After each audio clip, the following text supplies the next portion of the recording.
Hi there, I'm Vivian Berry, and this is your Cyber Brief, powered by CybLynx. Let's get into what's making headlines in cybersecurity. Today, we're tracking the rise of autonomous AI worms, self-propagating malware powered by generative AI. These threats no longer rely on traditional payloads.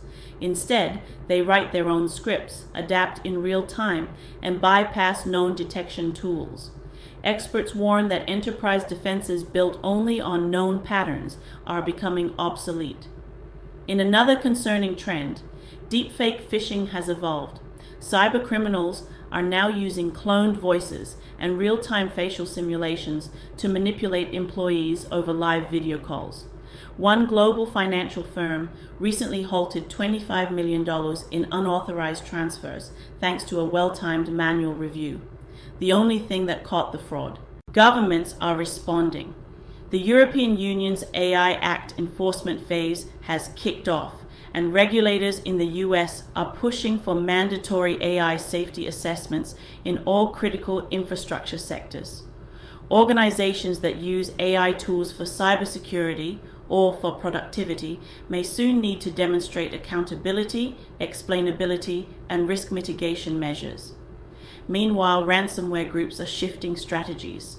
Instead of encrypting data, they're stealing it and threatening to poison machine learning models used in fraud detection, healthcare, and finance, creating risks that go beyond traditional data loss. Here's what you can do now. Review your AI and automation tools. Who has access? What guardrails are in place? Train your teams on AI-driven phishing scenarios, not just emails, but video and voice manipulation too. And stay alert. Cybersecurity in 2025 isn't about just stopping breaches. It's about understanding how fast adversaries are evolving with AI on their side. That's it for today's Cyber Brief. Don't forget to follow, like, and subscribe for more critical updates. And if you need support with your cybersecurity awareness programs, training for your team, or audit readiness, visit CybLynx for hands-on services and one-on-one coaching. Until next time, stay informed and stay resilient.